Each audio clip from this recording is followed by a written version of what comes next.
বাংলাদেশের ক্রিকেটের সূতিকাগার মিরপুরে ফিরল ক্রিকেট। প্রায় বছরখানেক পর আন্তর্জাতিক ময়দানে মাশরাফিদের পদচারণা হৃদয়ে বাঁধিয়ে রাখতে চাইলেন সমর্থকরা। হোক প্রতিপক্ষ আফগানিস্তান, তাতে কি?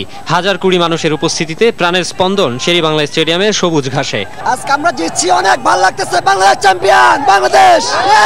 আমরা জিতেছি, আমরা অনেক উল্লাসিত। বাংলাদেশ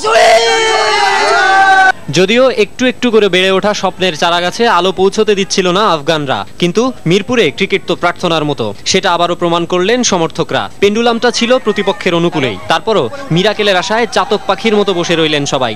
আর তার জোরেই কিনা খাদের কিনারা থেকে উঠে এসে ম্যাচ জিতে নিল বাংলাদেশ। আমাদের মধ্যে আশার আলো উদ্দীপ্ত ছিল, লাস্ট পর্যন্ত আমরা জয় হয়েছি, এইটাই হলো আমাদের মূল কথা।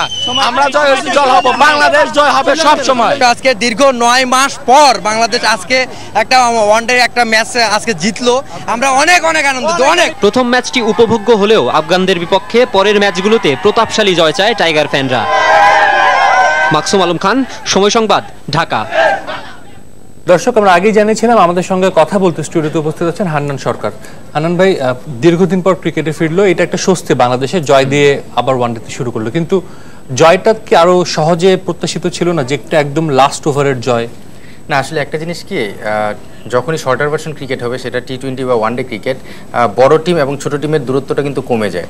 আপনি টেস্ট ক্রিকেট বা লঙ্গার ভার্সন যখন খেলা হয়, তখন কিন্তু বড় টিম ডোমিনেট করে জিতবে, এটাই স্বাভাবিক হয়। বাট আপনি যখন দেখবেন টি-20, তখনই কিন্তু দেখবেন যে ছোট টিমের জেতার সম্ভাবনা থাকে। ঠিক একইভাবে ওয়ানডে ক্রিকেটেও বড় টিম একটু এগিয়ে থাকলেও জেতার সম্ভাবনা কিন্তু ছোট টিমেরও থাকে। এখানে আমরা নির্দ্বিধায় বলতে পারি আফগান কিন্তু ছোট টিম হিসেবেই খেলেছে আজকে। বাট স্টিল ওই শর্টার ভার্সন ক্রিকেটে যে কোনো কিছু হতে পারে, সেরকম কিছু একটা করার চেষ্টা করেছিল। বাট স্টিল আমরা খুব ভালো একটা উইন করেছি বলতে হবে। বাংলাদেশ ক্রিকেটারদের মধ্যে কি এরকম ছিল যে দীর্ঘ 10 মাস পর ওয়ানডেতে আসলো, একটু নিজেদের সাথে মানিয়ে নিতেও কি একটু কিছুটা সময় লেগেছে মনে হয়েছে? অবশ্যই, আমি তো 100% একমত। কারণ আপনি দেখবেন ডোমেস্টিকে তারা ঢাকা প্রিমিয়ার লিগ খেলেছে, সেটার কম্পিটিশনের যে ধরনটা, সেটার সঙ্গে international cricket totally different. So international ক্রিকেটে 10 মাস পরে খেলা এবং সেখানে ফার্স্ট ম্যাচ একটা প্রেশার ম্যাচই বলতে হবে, কারণ যেহেতু আন্ডারডগের সঙ্গে খেলেছে। সো সেই ম্যাচে কিন্তু এক্সট্রা একটা প্রেশার নিয়ে খেলেছে। তারপরে পাশাপাশি রুবেলের ফিরে আসা, তাসকিনের ফিরে আসা, এতদিন পরে ন্যাশনাল টিমে ফিরে আসা, সব কিছুই মিলে আমার কাছে মনে একটা প্রেশার ছিল, সাইকোলজিক্যাল ছিল, সব কিছু সেই জায়গাটা থেকে যেভাবে ফাইট ব্যাক করলো, আমি শিওর যে এটা নেক্সট ম্যাচগুলোতে খুব ভালো একটা কনফিডেন্স দেবে। তবে বাংলাদেশে ব্যাটিং এর কথা যদি বলি, যে তামিম একটা ছোট ইনজুরি ছিল মাঝখানে, তারপরে কিন্তু সে তার যে লাস্ট শেষ যেখানে করেছিল সেখান থেকে শুরু করলো। আর ওপেনিং এর কথা যদি বলি, যে সৌম্য গত কয়েকদিন ধরেই কিন্তু গত কয়েক বছর ধরে ওপেনিংটা একটু ভোগাচ্ছে, সেখানে সৌম্যর কথা ব্যাপারে কি বলবেন, যে আজকেও তেমন একটা স্টার্ট করতে পারলো না? আসলে ওর জন্য দুঃখ প্রকাশ করতে হয়, কারণ আপনি দেখবেন সৌম্য এমন একটা প্লেয়ার, সে কিন্তু আমি বলবো যে আসলে আমি ফাঁকিবাজ বলবো না, অনেক প্লেয়াররা রয়েছে হয়তো একটু হার্ডওয়ার্ক করতে পছন্দ করে না, বাট সৌম্য কিন্তু তাদের মতো না। সৌম্য কিন্তু প্রচুর হার্ডওয়ার্ক করছে, তার কমিটমেন্ট খুব ভালো।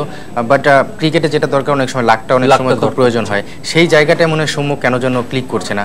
আপনি দেখবেন সৌম্য আজকে যে আউটটা হয়েছে বা যেভাবে আউট হচ্ছে গত বেশ কিছুদিন যাবৎ, সৌম্য কিন্তু এই ধরনের শট খেলেই রান করে।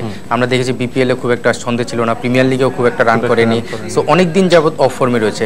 এত লম্বা সময় আসলে সাধারণত একজন প্লেয়ার অফ ফর্মে থাকে না, যেটা সৌম্যর ক্ষেত্রে ঘটেছে। এবং লাস্ট বছরটা খুব দুর্দান্ত কেটেছিল। সো আসলে এটা আমাদের জন্য আনফরচুনেট যে সৌম্য রানে নেই, বাট তার ফিরে আসাটা খুব জরুরি বাংলাদেশ টিমের জন্য, কারণ সে এমন একটা অবস্থায় এসেছে যখন বাংলাদেশ টিম ভালো কিছু উইন শুরু করেছে এবং বাংলাদেশ টিম কিন্তু একটা উইনিং মোমেন্টাম এসেছে, যেখানে সৌম্যর খুব ভালো অবদান ছিল।